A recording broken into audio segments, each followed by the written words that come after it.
행복한 안식일입니다. 네.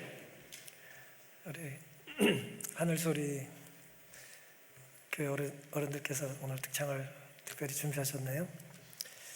너의 삶의 참주인, 너를 인도하시는 자.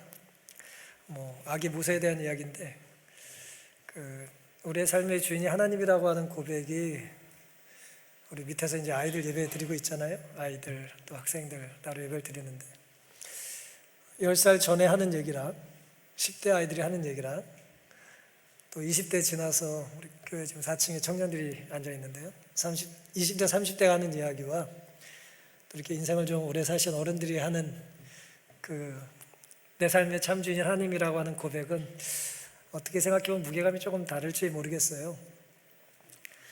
모두의 고백에 의미가 있고 또 하나님께서 함께 하시는 것이지만, 우리 삶의 시간이 지나고 연륜이 쌓일 때 그때 하는 신앙 고백이 얼마나 아름다운가, 또 그런 생각을 잠시 해보게 됐습니다. 물론 그런 신앙의 고백을 일찍 하면 일생 동안 또 얼마나 아름다운 삶을 살 수 있겠나 하는 그런 생각을 잠시 또 해보게 됐습니다. 귀한 찬양을 인하여 감사합니다. 누가복음 18장 14절 말씀, 오늘 주제 성경절입니다. 내가 너에게 이르노니 이 사람이 저보다 의롭다 하심을 받고 집에 내려갔느니라. 무릇 자기를 높이는 자는 낮아지고 자기를 낮추는 자는 높아지리라 하시니라. 우리가 잘 아는 이제 예수님의 비유의 말씀인데요, 오늘은 이 바리새인과 세리의 기도를 중심으로 거룩한 삶의 유혹이라고 하는 제목으로 함께 말씀을 또 살펴보겠습니다. 바리새인과 세리가 보여준 어떤 신앙의 모습은요, 세 가지로 좀 나눠서 생각해 볼 수가 있을 것 같은데요. 오늘의 삶은 이제 공간을 초월해서 살 수가 없기 때문에 내가 주로 보내는 삶의 공간, 일상의 삶을 보내는, 제가 텃밭이라고 한번 표현해 봤는데요, 우린 텃밭을 중심으로 이제 삽니다. 내 삶의 울타리가 누구에게나 있습니다. 이 두 사람의 그날의 텃밭은 성전이었습니다. 그들은 기도하러 성전에 올라갔습니다. 같은 공간에서 어떻게 보면 같은 행위를 했지만 그들의 마음은 달랐고요, 그들이 다른 태도를 취했던 이유는 그들의 그곳을 찾은 이유가 달랐기 때문입니다. 누가복음 18장 9절부터 말씀입니다. 또 자기를 의롭다고 믿고 다른 사람을 멸시하는 자들에게 이 비유로 말씀하시되, 두 사람이 기도하러 성전에 올라가니 하나는 바리새인이요 하나는 세리라. 바리새인은 서서 따로 기도하여 가로되, 하나님이여, 나는 다른 사람들 곧 토색, 불의, 간음을 하는 자들과 같지 아니하고 이 세리와도 같지 아니함을 감사하나이다. 나는 일에 2번씩 금식하고 또 소득의 11조를 드리나이다 하고, 세리는 멀리 서서 감히 눈을 들어 하늘을 우러러 보지도 못하고 다만 가슴을 치며 가로되, 하나님이여, 불쌍히 여기옵소서. 나는 죄인이로소이다 하였느니라. 바리새인은 성전에, 오늘 본문의 내용을 보면 하나님께 예배 드리러 온 것 같지가 않고요, 예배를 드리러 온 게 아니라 칭찬을 받으러 온 것 같아요. 사람과 하나님에게 인정을 받고 싶어서 성전을 찾은 것 같습니다. 좀 심하게 말하면 바리새인식의 신앙, 자기가 의롭다고 생각하는 사람의 모습은 성전과 예배 그리고 기도와 찬양을 자기를 드러내기 위한 수단으로 삼는 거예요. 날 드러낼 기회가 없으면 이 행위를 안 하는 것입니다. 뒤에서 조용히 대표기도 하라면 안 하고, 또 앞에 나와서 하라면 하고, 혹은 또 어떤 사람은 또 정반대죠. 또 하나님께서 하라는 대로 하는 게 아니라 내가 하고 싶은 대로 하는 거예요. 내 삶을 드러내기 위하여 예배를, 교회를, 성전을 수단화하는 것입니다. 선지자는 이렇게 기록을 하셨습니다. 이 바리새인이 예배하러 성전에 올라간 것은 자기가 용서받아야 할 죄인이기 때문이 아니라 스스로 의롭다고 생각하고 칭찬을 받기 위해서였다. 하나님께 예배를 드리고 죄를 고백하고 회개하기 위해 성전을 찾은 게 아니라는 거예요. 내 의로움을 보여주기 위해서 간 것입니다. 그는 자기의 예배가 자신을 하나님께 칭찬받을 사람으로 추천하는 행위로 생각하는 동시에 자기가 자기를 추천해요. 아무리 봐도 추천할 사람이 안 보여. 나밖에 없어. 아무리 봐도 나보다 더 잘하는 사람이 없는 거예요. 내가 나를 추천할 수밖에 없는 상황이라고 생각을 한 겁니다. 칭찬받을 사람으로 추천하는 행위로 생각하는 동시에 자신을 사람들로 자신의 신앙을 우러러보게 하려고 하였다 그랬어요.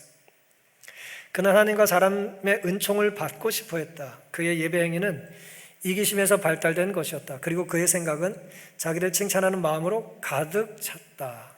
그의 태도, 그의 행동, 그의 기도가 그러하였다. 그러니까 마음속에 자기를 칭찬하는 마음으로 가득 찼어요. 우리는 이런 걸 이제 교만이라고 합니다. 가득 찬 게 나오잖아요. 그렇죠? 뭔가 가득 차면 나오잖아요. 건드리면 나온단 말이에요. 조금만 흔들리면 흘러넘치잖아요. 가득하니까. 그래서 바리새인의 태도는 조금만 걷고 조금만 말하고 조금만 앉아있으면 내가 얼마나 대단한 사람인지가 이렇게 드러나게 됐다는 것입니다. 반면에 세리는 자기가 예배드릴 자격이 없다고 생각하고 자기는 공로가 없다고 생각했습니다. 그래서 남과 비교할 여유가 없어요. 지금 성전에 오직 하나님의 은혜와 자비만을 강구하면서 온 것입니다. 세리도 다른 예배자들과 같이 성전에 올라갔으나 즉시 자기 자신이 그들과 함께 예배드릴 자격이 없는 사람이라고 생각하고 그들로부터 좀 떨어져서 예배를 드렸다. 세리는 멀리 서서 극심한 고민과 자책을 느끼면서 감히 눈을 들어 하늘을 우러러보지도 못하고 다만 가슴을 치며 기도하였다. 그는 자기가 하나님 앞에 범죄했고 자기 자신이 죄 많고 누추한 인간임을 깊이 느꼈다 그랬어요. 똑같은 장소에서 예배를 드리는데 똑같은 성전에 앉아 있는데 한 사람은 자기가 얼마나 대단한 사람인지를 깊이 자랑하고 싶었고 크게, 한 사람은 정반대였다는 것입니다. 물론 어째 사람이 두 부류만 있겠어요. 우린 두 극단 어디쯤엔가 살아가죠. 또 어느 좀 기분 좋은 날은 좀 약간 바리새인 쪽이고 좀 울적하고 일이 잘 안 풀릴 때는 좀 세리 쪽일지 모르겠어요. 우린 두 양쪽 극단에 어디쯤엔가 살아갑니다. 이들의 텃밭, 이들의 삶의 울타리가 이제 오늘 본문은 성전이라고 말을 해요. 우리의 텃밭이 성전만은 아니죠. 안식일은 성전에서 우리가 시간 함께 보내지만 우리의 6일 동안 우리는 어디서 보냅니까? 우리의 일터에서 보냅니다. 우리가 가장 많이 시간을 보내는 곳, 혹은 가장 영향력 있게 행동하는 곳, 내가 인정받는 곳, 혹은 내가 자랑할 만한 곳, 또 정반대도 있어요. 매번 패배감을 맛보는 곳, 하고 싶지 않지만 출근해야 하는 곳, 맨날 맛없다는 소리 하면서 요리해야 되는 주부의 운명 같은 거예요. 나름 우리가 보내는 다양한 텃밭이 있는 것입니다. 그곳에서 내 역할이 어떤지는 좀 다를 수 있겠지만 각 사람은 자신이 그곳에서 주인처럼 여기는 것입니다. 깡패는 뒷골목이 자기 텃밭이에요. 자기의 세력권입니다. 앞골목에선 힘을 못 써. 뒷골목으로 가야 되는 거예요. 노름꾼은 노름판에서 아주 그냥 명민한 이성과 지성을 발휘합니다. 눈에 빛이 나고요. 운동선수는 종목별로 자신의 전공 따라서 이제 자신의 근력과 운동신경을 자랑할 수 있는 기회가 제공되는 것입니다. 각자 힘을 쓰는 시간과 공간이 정해져 있는 것이죠. 삼손의 머리카락 같은 것이 우리에게도 있습니다. 자랑할 만한 게 있는 거예요. 또 이런 삼손이 또 머리가 또 잘리기도 하고요. 우리에겐 그런 것이 있는 것입니다. 사람들은 술주정뱅이를 싫어하고 그가 하늘나라에 들어갈 수 없다고 말한다. 그러나 교만과 이기심과 남의 물건을 탐하는 것 등에 관해서는 흔히 아무런 말도 하지 않는다. 그렇지만 그것들은 하나님께 거슬리는 죄들이다. 왜냐하면 그것들은 하나님의 사랑의 품성에 너무나 반대되기 때문이다. 이타적 사랑은 하늘의 본질의 일부이다. 이기적 사랑이 아니라 이타적인 사랑이 하늘의 본질이라는 거예요. 그 본질의 일부이다. 그러나 교만한 사람은 아무런 필요도 느끼지 않는다. 내 자신의 만족으로 충만한 사람이니까 남의 필요를 살필 이유가 없는 것입니다. 왜냐하면 교만은 그리스도와 그분께서 오셔서 주시고자 한 많은 축복들에 대하여 뭘 닫아요? 마음의 문을 닫아버리기 때문이다. 왜 주님으로부터 마음의 문을 닫을까요? 이미 가득하기 때문에 열 필요가 없어요. 이미 가득하기 때문에 들어갈 데가 없는 거예요. 가득 먹어가지고 여기까지 음식이 찼는데 뭘 더 넣겠어요? 더 이상 들어갈 게 없는 거예요. 잠언은 이러한 상황을 16장에 교만은 패망의 선봉이라 그랬습니다. 거만한 마음은 넘어짐의 앞잡이다. 패망의 선봉이라는 얘기는 이제 교만이 맨 앞을 차지하면 그 길의 결국이 좋을까요, 안 좋을까요? 좋을 리가 없죠. 달무드에 뱀이랑 머리랑 꼬리가 싸워가지고 어느 날 꼬리가 먼저 갔더니 엉망이 됐다는 얘기처럼 말이에요. 우리의 삶을, 내 삶의 주인으로 하나님을 섬기지 않으면 내 삶의 결과가 좋을 수가 없지 않겠습니까? 한번 생각을 해보시면 좋겠어요. 내 삶에 내가 맨 앞에 서면 주님 자리는 어디입니까? 내 삶을 우리가 살아요. 인생의 경주를 하며 삽니다. 치열하게 살아요. 새벽부터 밤늦게까지 우리가 치열하게 삽니다. 우리 각자의 텃밭에서 우리가 열심히 살아요. 그 맨 앞자리에 누가 있어요? 바리새인은 자기가 있는 거예요. 그러니 주님의 자리는 적어도 어디는 아니에요? 앞자리는 아니에요. 주님이 운전하실 수는 없어요. 주님이 길을 안내해 주시는 역할을 하지 못하는 거예요. 내가 맨 앞을 차지하고 있다면 주님 자리는 당연히 내 뒤가 아니겠습니까? 주님 없는 교만한 삶엔, 그래서 잠언서에는 교만은 패망의 선봉이라고 하는 거예요. 맨 앞에서 망해 가는 것입니다. 왜냐하면 내가 맨 앞에 있기 때문에. 그건 부서져야 되고 사라져야 되고 무너져야 되는 거죠. 오늘 우리는 우리의 각자의 텃밭에서 예수님을 어디쯤 대우해 드리고 계신지 한번 생각해 보는 시간이 되기를 간절히 바랍니다. 이 두 사람의 어떤 모습은, 성전에서 보여줬던 이 모습에서는 두 사람의 거리두기가 또 확연하게 드러납니다. 이 거리두기는 두 사람의 물리적인 거리이기도 하지만 아이러니게도 두 사람이 하나님과의 거리이기도 하는 것이죠. 바리새인은 서서 따로 기도했고요, 세리는 멀리 서서 혼자 기도를 합니다. 다시 11절부터 읽겠습니다. 바리새인은 서서 따로 기도하여 가로되 하나님이여 나는 다른 사람 곧 토색 불이 간음을 하는 자들과 같지 아니하고 이 세리와도 같지 아니함을 감사하나이다. 겸상을 할 수가 없어요. 어디 내가 저 사람이랑 같이 이렇게 얼굴을 맞대고 같이 시간을 보낼 이유를 느끼지 않는 것입니다. 왜냐하면 나는 일에 2번씩 금식을 하고요, 소득의 11조를 드리나이다. 너무 나는 잘난 거죠. 같이 할 수가 없는 거예요, 저 사람이랑. 세리는 멀리 서서 감히 눈을 들어 하늘을 우러러보지도 못하고 가슴을 치고 다만 가로되 하나님이여 불쌍히 여기옵소서 나는 죄인이로소이다 하였느니라. 우리가 살다 보면 내가 죄인이라고 가슴치며 애통하며 기도할 일이 많아야 되는데, 아이러니하게도 우리가 저 죄인 좀 용서해달라고 약간 어설프게 예수님 흉내낼 때가 많은 것 같아요. 내가 죄인이라는 걸 고백하고 살아야 되는데 저 사람이 죄인이라고 말해요. 그렇게 기도할 때는 없는지 모르겠습니다. 왜 바리새인은 서서 따로 기도했을까요?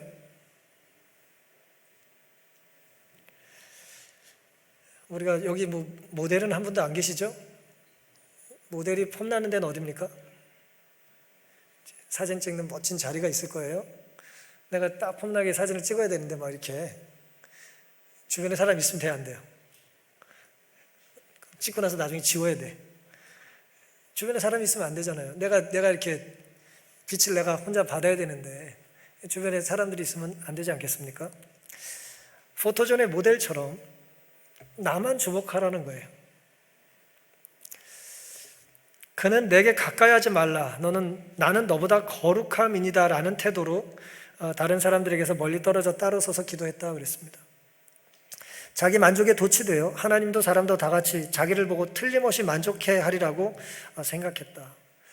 약간 환자예요, 영적으로 이분이. 그는 하나님이여 나는 다른 사람들과 토색 불이 간음을 하는 자들과 같지 아니하고 이 세리와도 같지 아니함을 감사하나이다라고 기도했다.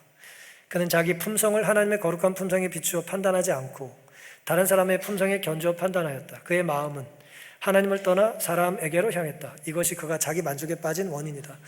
화이세 말씀에 엄청난 통찰력이 지금 담겨져 있습니다. 바리새인이 계속해서 교만할 수밖에 없었던 이유는 그의 시선이 누구로부터 멀어진 거예요? 완전하신 하나님으로부터 벗어났기 때문에. 하나님을 빼니까 누가 1등이에요? 내가 제일 잘난 것 같아요. 나보다 못한 사람이랑 자꾸 쳐다보고 있으니까 뭐예요? 다르니 감사합니다. 이렇게 이번에도 1등을 했네요. 감사합니다. 그렇게 되는 거예요. 자기보다 못한 사람과 자꾸 비교를 하고 있는 거죠. 하나님께 비교하면 우리가 똑같아지거든요. 그렇죠? 하나님과 비교하면, 영원에 비교하면 1이든 100이든 만이든 1억이든 아무 상관이 없어요. 다 똑같은 거예요. 근데 우리가 무한대 영혼을 망각하고 자꾸 주변 사람과 비교하니까 도토리가 뭐 1mm가 더 크니 내가 너보다 뭐 좀 빠르니 그러고 있는 거예요. 도토리 키재기 했는데 1등 한 거예요. 내가 제일 커. 큰 도토리야. 그러고 있는 겁니다. 세리는 왜 또 멀리 서서 기도했을까? 그는 성전에 찾은 이유가 남과 비교하기 위해서가 아니라 누굴 만나기 위해서요? 하나님을 만나 회개하기 위해서였던 거예요. 왜냐하면 자기의 문제가 사람이 해결할 수 없다는 걸 알았기 때문이죠. 그의 주위에 있는 사람들이 그를 멸시의 눈으로 바라보았기 때문에 그들로부터 어떤 동정도 기대할 수 없었다. 그는 하나님 앞에 내어놓을 만한 아무런 공로도 없음을 알고 절망 가운데서 하나님의 불쌍히 여기옵소서라고 외쳤다. 그는 자기 자신을 다른 사람과 비교하지도 않았다.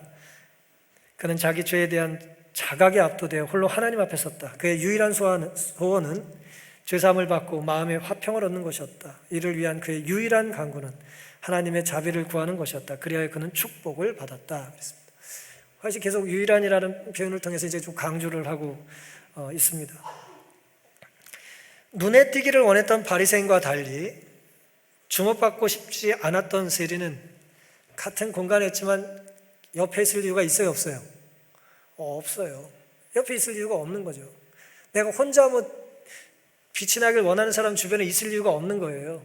왜냐하면 지금 세리의 관심과 바리새인의 관심이 다르기 때문에 그런 것입니다. 원하는 것이 다르기 때문에 성전에서의 모습과 태도나 표정은 당연히 다를 수밖에 없었습니다. 바리새인도 세리도 사실은 그날만 특별하게 다르게 행동했던 것 같지는 않아요. 그날 유난히 바리새인이 교만했고 그날 세리가 유난히 겸손했다고 볼 필요는 없을 겁니다.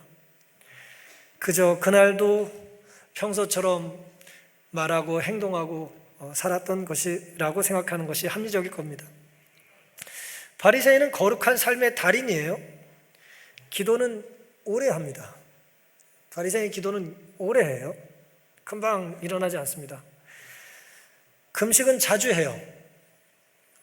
바리새인은 그래서 그렇게 덩치가 그렇게 크진 않았을 것 같아요. 좀 바짝 말라가지고 이렇게 좀 까칠했을 것 같아요. 자주 굶어가지고 말이에요.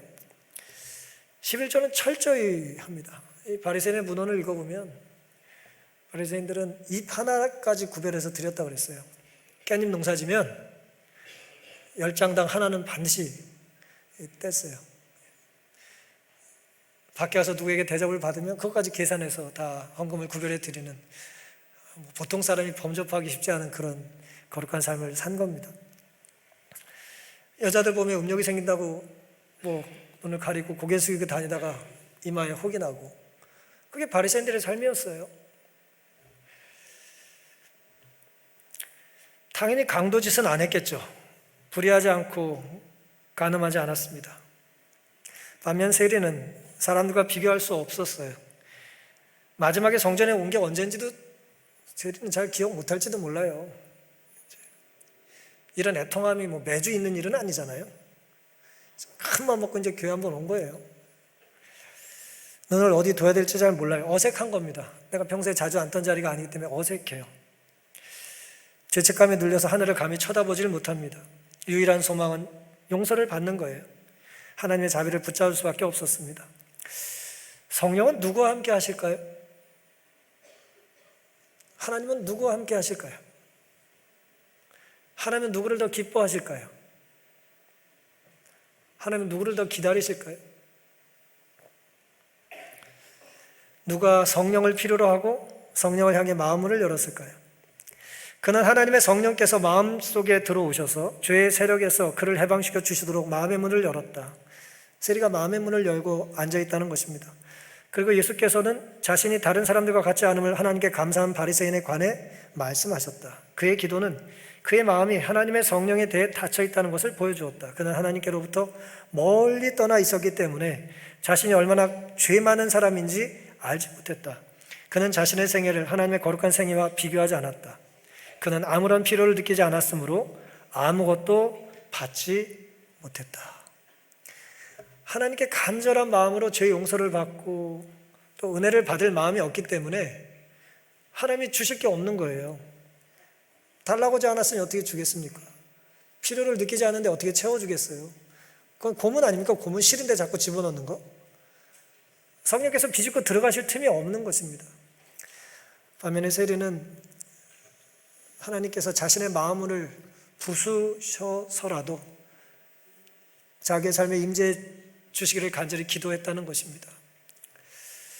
우리에게도 이런 간절함이, 이런 진실함이, 이런 떨림이, 이런 흔들림이 있는 안식일 될 수 있기를 간절히 바랍니다. 이 두 사람의 삶을 통해서 우리가 살펴볼 수 있는 마지막 교훈이라면 경계를 지키는 것의 어려움 혹은 이제 긴장이라고 할 수 있겠습니다. 선을 지키는 거죠. 감사와 자랑, 죄책감과 절망의 틈에서 우리가 어떤 입장을 취해야 할까요? 14절입니다. 내가 너에게 이르노니 이 사람이 저보다 의롭다 하심을 받고 집에 내려갔느니라. 이 사람은 당연히 세리입니다. 무릇 자기를 높이는 자는 낮아지고 자기를 낮추는 자는 높아지리라 예수님께서 말씀을 하셨습니다. 죄인이 하나님 앞에 어떻게 설 수 있을까요? 우린 다 죄인 아닙니까? 우리가 하나님 앞에 어떻게 설 수 있습니까? 여러분 지금 앉아 계시지만 우리가 하나님 앞에 어떻게 이렇게 앉아 계실 수 있습니까? 이거 돈 주고 사셨어요? 3번 연속 안 빠지면 4번째는 한 칸 앞으로 옵니까? 우리 어떻게 이 자리를 차지하게 되신 건가요? 우리가 무슨 공로를 쌓은들 하나님 앞에 이렇게 앉아서 예배를 드릴 수 있습니까? 러시아 종교인들은 예배당에 의자가 없어요. 어떻게 감히 하나님 앞에 앉아서 예배를 드리냐고. 그들은 의자 없이 예배를 드린답니다. 서서 예배를 드린대요. 그런 마음 자세. 앉아 있는 건 안 되고 서 있는 건 괜찮고 신발을 신는 건 안 되고 신발 벗는 건 괜찮고 그런 말씀을 제가 드리려고 하는 것이 아니고요. 우리가 어떻게 하나님 앞에 앉아서 거룩하신 하나님을 뵙고 예배를 드릴 수 있냐는 것입니다. 지성소의 휘장 앞에는 끊임없는 중보의 제단이 있었다. 분향단을 얘기하는 거예요. 성소 앞에는 끊임없는 속죄의 제단이 있었다. 번제단을 얘기하는 겁니다. 피와 향으로 말미암아 하나님께 접근하게 되어 있었는데 이것들은 크신 중보자를 가리키는 상징들이었다. 그분을 통해서 죄인들은 여호와 앞에 가까이 나아갈 수 있으며 그분을 통해서만 자비와 구원이 회개하고 믿는 영혼에게 허락될 수 있다. 믿으십니까? 우리가 예수님 때문에 예수님의 중보 기도로 그분의 속죄 사역으로 우리는 하나님의 성소에 다가올 수가 있는 거예요. 휘장이 열린 것도 주님의 죽으심 때문이고 그분의 희생 때문에 우리는 하나님 앞에서 예수님의 이름으로 기도를 드리게 되는 것입니다. 디모데전서 2장 5절에 하나님은 한 분이요 또 하나님과 사람 사이에 중보도 한 분이시니 곧 사람이신 그리스도 예수라. 예수님 때문에 우리는 이곳에 앉을 수 있는 거예요. 예수님의 공로 때문에 우리는 예배자로 설 수 있는 것입니다. 바리새인은 주님이 필요 없는 기도를 드렸어요. 회개할 죄가 없다고 믿었기 때문이에요. 아무리 생각해도 회개할 게 없어. 아무리 돌아봐도 죄를 안 지은 것 같아요. 회개할 게 없는 거예요. 그러니까 주님이 필요가 없는 것입니다. 반면 세리는 주님이 꼭 필요해요. 왜냐하면 산더미 같은 죄를 계속 짓고 살았거든요. 회개할 죄가 너무 많았어요. 우리가 하나님을 의지하며 생명이 그리스도와 함께 감춰 있지 않고서는 한순간도 안전할 수 없다. 깨어 기도하는 것이 순결의 방벽이 된다. 믿으십니까? 우리는 하나님 없이 한순간도 안전할 수 없다는 거예요. 하나님과 연결되어 있지 않으면 우리의 삶은 성령의 역사로 채워질 수가 없는 거죠. 하나님이 너무 은혜로우신 분이시고 자비하신 분이라 우리가 바로 방전되지는 않는 것 같아요. 조금 좀 남아있어요. 하나님의 은혜가. 뭐가 옳은지 그런지 판단은 한단 말이에요. 하지만 내 생각이 내 삶으로 행동으로 옮겨져지는 건 아니죠. 저게 옳다는 생각과 내 발이 절로 가는 건 같은 것이 아니잖아요. 성령께서 내 삶의 주인이 되시지 않으면 때로 우리가 무엇이 옳은지 그런지를 판단한다 할지라도 내 삶에 그것을 적용하는 일에 실패하게 될 것이고, 옳고 그러면 나는 언제나 옳다는 생각을 할 가능성이 많고, 다른 사람이 틀렸다는 정죄 입장에 설 가능성이 많은 것 같습니다. 한순간도 그리스도를 떠나서는 안전할 수 없다. 우리의 매 발걸음에 주께서 함께 하시도록 할 수 있다. 그러나 이것은 주께서 친히 정하신 조건들을 이행함으로 그렇게 될 수 있다. 매 발걸음에 주님께서 우리 곁에 동행하실 수 있도록 첫 시작을 주님께서 하실 수 있는 기회를, 우리의 삶의 기회 드릴 수 있게 되기를 간절히 바랍니다. 처음은 내가 일단 뛰고 주님 쫓아오세요가 아니라, 주님 제가 어떻게 해야 합니까? 제가 어디로 가야 합니까? 제가 무슨 말을 해야 합니까? 주님께서 보여주시고 알려주시고 먼저 발을 내디디시면 제가 쫓아가겠습니다라는 마음이 우리 모두의 마음이 되기를 간절히 바랍니다. 사실 바리새인이 우리에게 주는 부담스러운 모습은 이런 겁니다. 내가 그래도 바리새인 정도는 아니지, 내가 이 정도로 이렇진 않아, 뭐 그런 생각이 들지 모르겠는데, 여기서 우리가 좀 유사한 부분은 이런 겁니다. 바리새인이 했던 많은 거룩한 일들 차치하더라도 바리새인은 하나님께 뭐 했어요? 처음에 감사했죠. 감사했잖아요. 감사하나이다, 감사하나이다 그랬잖아요. 감사했습니다. 바리새인이 감사했어요. 근데 문제는 자랑하려고 감사한 것 같아요. 많은 경우에 우리의 입술에서 감사를 해요. 이것도 감사합니다. 이것도 감사합니다. 뭐 감사하죠. 근데 한참 감사하는데 끝이 뭐예요? 자기 자랑이에요. 하나님께 감사하다고 말은 하는데 실상은 자기를 자랑하는 것입니다. 수많은 영적인 활동이 자기 만족을 위한 수단이 되는 거예요. 주님이 탄식하시지 않겠습니까? 마태복음 6장에 산상수훈에 예수님은 이미 3가지에 걸쳐서 이런 말씀을 하셨습니다. 그러므로 구제할 때 외식하는 자가 사람에게 영광을 얻으려고 회당과 거리에서 하는 것 같이 너희 앞에 나팔을 불지 말라. 진실로 너희에게 이르노니 저희는 자기 상을 이미 받았느니라. 또 저희가 기도할 때 외식하는 자와 같이 되지 말라. 저희는 사람에게 보이려고 회당과 큰 거리 어귀에 서서 기도하기를 좋아하느니라. 내가 진실로 너희에게 이르노니 너희는 자기 상을 이미 받았느니라. 금식할 때 너희는 외식하는 자와 같이 슬픈 기색을 내지 말라. 저희는 금식하는 것을 사람에게 보이려고 얼굴을 흉하게 하느니라. 내가 진실로 너희에게 이르노니 저희는 자기 상을 이미 받았느니라. 내가 금식 중이라는 얘기를 몸으로 보여주는 거예요. 나 지금 금식 중인데 말을 못해. 몸으로 그냥 내가 기도 중이라는 걸 말이에요. 나팔로 떠들고 말이에요. 내가 남을 도와주고 있다고 말이에요. 뭐 말하고 싶진 않지만 내가 도와줘서 저 사람이 잘 됐다고 말이에요. 구제와 기도와 금식은 얼마나 거룩한 그리스도인의 신앙인의 태도입니까? 하지만 놀랍게도 예수님께서는 그들은 이미 자기 상을 뭐 했다고요? 받았다는 거예요. 내가 줄 게 없다. 내 상을 기대하지 않는다, 그 사람들은. 출애굽기 30장 8절입니다. 또 저녁 때 등불을 켤 때 살을 찌니 이 향은 너희가 대대로 여호와 앞에 끊지 못할지며. 기도가 하늘과 연결되지 않으면, 기도로 하늘과 연결되지 않으면 우리는 한순간도 이제 제대로 설 수가 없는 것입니다.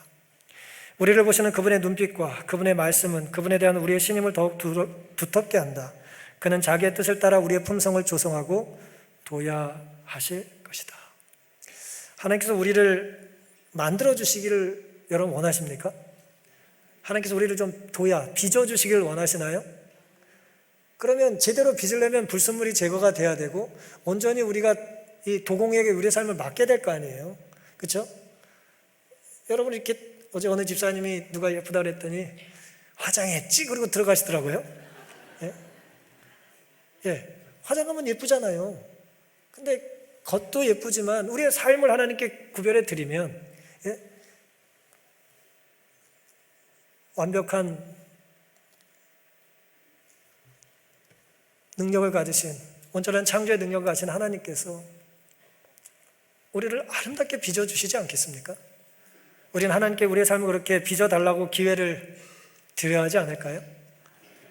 우리의 감사가 자랑으로 넘어가는 이 경계를 잘 지키게 되시기를 간절히 바랍니다. 또 우리의 죄책감이 하나님을 놓침으로 절망에 빠져가지 않게 되기를 간절히 바랍니다. 죄책감이 하나님을 붙잡는 기회가 되고요, 우리의 감사가 하나님께만 영광을 돌릴 수 있는 기회가 되기를 간절히 바랍니다. 박완서 작가가 부끄러움을 가르칩니다라고 하는 이제 아주 단편집을 언젠가 쓴 일이 있습니다. 이때가 1974년 작품인데요. 이 작품의 주인공은 이제 나라고 하는 사람인데 70년대 초반의 한국을 생각해 보시면 됩니다. 이 주인공은 전쟁을 겪었고 6.25를 겪었고 생활고에 시달리고 아주 가난한 집의 딸이었습니다. 그래서 이제 먹고 사는 게 최고의 관심이에요. 그래서 부잣집에 시집가는 게 꿈이었습니다. 그래서 성공을 했습니다. 시골의 부잣집에 시집을 갔어요. 그런데 이제 시골에 가니까 일도 많고 또 아이도 못 낳아가지고 이제 남편에게 구박받다가 이제 헤어집니다. 이번에는 이제 돈 많은 시골 남편과 달리 대학의 강사를 만났습니다. 그래가지고 이 세련된 남자를 만나서 이제 결혼을 합니다. 근데 이 사람이 폼나게 강의만 하는 게 아니라 실제로는 돈만 밝히는 속물이었습니다. 어쩌다가 또 안 맞아가지고 이제 헤어집니다. 이번에는 사업가를 만났어요. 제일 잘 맞았어요. 왜냐하면 이 사람은 대놓고 돈을 줘야 했기 때문에 그의 이중적이지 않은 모습에 오히려 이제 좋다고 생각을 한 겁니다. 그렇게 이제 돈을 쫓으며 살다가 좀 동창들 모임에 갔습니다. 동창 모임에 가가지고 학교 다닐 때 별 볼지도 않던 애가 엄청 잘 된 걸 본 겁니다. 꼭 그런 사람 있죠? 엄청 부자가 되고 뭐 잘 나가는 거예요. 어떻게 좀 잘 친하게 지내야 좀 인맥을 쌓아가지고 잘 될 것 같으니까 남편이 코치를 해요. 그 친구랑 잘 지내라고, 친하게 지내라고. 그래야 우리도 돈 벌 수 있는 기회가 있다고 얘기를 합니다. 그래서 당시엔 이제 인기 있는 게 일본어였던 것 같아요. 그래서 종로에 가가지고 일본어도 좀 배우고 해가지고 이렇게 잘 좀 지내라고. 그래서 이 주인공이 이제 종로에 가가지고 일본어를 배우기 시작합니다. 종로 학원에 가서요. 근데 그날도 이제 종로에 가서 일어 학원에 다니면서 이제 열심히 공부를 했는데 공부하고 나오다 보니까 그때 이제 일본 관광객들이 한국에 많이 올 때였던 것 같아요. 일본 관광객들을 한국인 가이드가 안내를 하는 겁니다. 근데 이 사람 생각이 이랬습니다. 촌스러운 일본 사람에 비해서 이 안내하는 한국 가이드는 얼마나 당차고 예쁜 아가씨인가. 또 뭐 좀 이상한 이제 그 애국심이 올라오는 거예요. 그녀는 멋쟁이일 뿐 아니라 경제 제일주의 나라의 외화 획득의 역군답게 다부지고 발랄하고 긍제차 보였다. 마침 학생들이 쏟아져 나와서 관광객과 아무렇게나 뒤섞였다. 그러자 이 안내원 여자는 일본 관광객들 사이를 바느질하듯 누비며 소곤소곤 속삭였다. 아노 미나사바, 제가 일본어를 못하니까 이해하고 들으세요. 고치라 아다리까라 스리니 고주이다 사이마세, 그랬습니다. 알아듣는 분 계실 거라고 생각하는데요. 자, 여러분, 이 근처부터 소매치기에 주의하십시오 라는 말을 한 거예요. 처음에 나는 왜 내가 그 말 뜻을 알아들었을까 하고 무척 무안하게 생각했다. 그러다가 차츰 몸이 더우면서 어떤 느낌이 왔다. 그것은 부끄러움이었다. 그 느낌은 고통스럽게 왔다. 전신이 마비됐던 환자가 어떤 신비한 자극에 의해 감각이 되돌아오는 일이 있다면 필시 이렇게 고통스럽게 돌아오리라. 그리고 이렇게 환희롭게 나는 내 부끄러움의 통증을 감수했고 자랑을 느꼈다. 뭐가 자랑스럽다는 거예요? 알아들었잖아요. 일본 말을 알아들었잖아요. 부끄러운 건 뭐예요? 우리 민족과 동족이 그 70대 초에 외국인 관광객들 상대로 뭐예요? 소매치기를 많이 하는 거잖아요. 나는 내 내부에 불이 켜진 듯 온몸이 붉게 뜨겁게 달아오르는 걸 느꼈다. 내 주위에는 많은 학생들이 출렁이고 그들은 학교에서 배운 것만으로 모자라 땡땡학원, 무슨 학원, 기타 여러 학원들을 다니며 별의별 지식을 다 배웠을 거다. 그러나 아무도 부끄러움은 안 가르쳤을 거다. 나는 각종 학원의 아카리 간판에 밀림 사이에 부끄러움을 가르칩니다. 부끄러움을 가르칩니다라는 깃발을 펄러덩 헐헐 휘날리고 싶다. 아니, 굳이 깃발이 아니더라도 좋다. 조그만 손수건이라도 팔랑팔랑 날려야 할 것 같다. 부끄러움을 가르칩니다라고. 꼭 그래야만 할 것 같다. 모처럼 돌아온 내 부끄러움이 나만의 것이어서는 안 될 것 같다.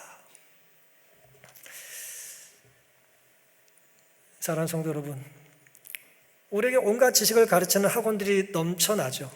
명문학교, 실력 있는 교사, 일타 강사.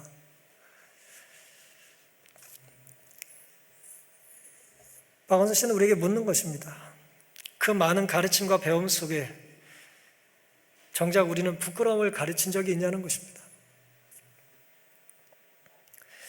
바리새인은 땡땡교회 세리들 틈에서 타의 모범이 되기에 이에 자랑할 기회를 드리는 겁니까? 바리새인은 그런 마음으로 교회에 오는 거예요.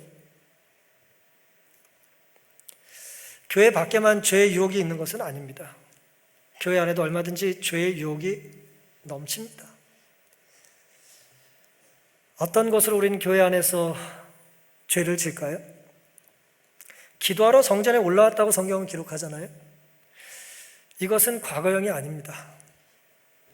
우린 누가 빨리 왔는지로 자랑할 겁니다. 누가 오래 성전을 지켰느냐로 자랑할 겁니다. 자랑할 게 수도 없이 많아요. 그리고 우리가 자칫 잘못하면 감사 이면에 내 의로움이 자리를 잡게 될 것이고, 그것이 지나치면 나보다 못한 다른 사람을 멸시하게 될 것입니다. 그리스도께서는 자기 자신이 죄인임을 아는 자만을 구원하실 수 있다. 하나님께 심령이 가난하다고 말하는 중에도 마음속에는 자기의 의를 자랑하고 겸양의 덕이 풍부하다는 자만심으로 가득 찰 수 있다. 참 무섭고 두려운 말씀이죠. 자신에 대한 진정한 상태를 알 수 있는 유일한 방법은 그리스도를 쳐다보는 것이다. 사람들이 자기의 의를 그처럼 높이는 까닭은 그리스도를 알지 못하기 때문이다. 우리는 죄인이라요, 회개하는 중에도, 저처럼 설교하는 중에도, 성전에 앉아 예배드리는 중에도, 두렵지만 찬양하는 중에도 우리는 얼마든지 죄를 질 수 있습니다. 그리스도를 놓치면 우리 마음속에는 나는 심령이 가난하기를 원한다고 말하는 중에도 내 의를 자랑하고 싶은 거예요. 나는 그래도 심령이 가난하다는 걸 나는 알아 라는 걸로 우리는 자랑할 겁니다. 교만은 그런 거예요. 끊임없이 자신을 부인하는 동시에 끊임없이 그리스도를 의지할 때에만 우리는 안전하게 걸어갈 수 있다. 그리스도인의 경험 가운데서 전진하는 매 발걸음마다 우리의 회개는 더욱 깊어지게 될 것이다. 모든 감사와 모든 회개에 주님만을 의지하는 마음이 있게 되기를, 그럴 때만 안전할 수 있다는 것을 믿고 살게 되시기를 간절히 바랍니다. 아무리 자신을 부인해도 주님을 의지하지 않으면 그 자신을 끊임없이 부인하는 정직함이 그를 구원할 수는 없습니다. 아니, 나는 별것 없는 사람이야, 난 별 볼 일 없어라는 걸 100번 1000번 외친들 그 사람에게 왜 구원이 임합니까? 내가 정직하게 나의 실존을 고백한들 왜 거기에 구원을 하나님이 베풀어 주셔야 돼요? 우리가 하나님께 매어 달리지 않고 하나님을 의지하지 않고 내 죄를 용서해달라는 고백을 하지 않고 성령께서 내 삶을 주관하시고 주인이 되실 수 없다면 우리가 어떻게 구원을 받을 수 있겠냐는 것입니다. 겸손 그 자체가 트로피가 될 수도 없는 거예요. 아름다운 연기일 수도 있죠. 살아가는 한 주 동안 우리가 거룩한 삶을 갈망하되 삶의 주인으로 주님을 절대 놓치지 않게 되기를 바라면서 오늘 말씀을 마치겠습니다.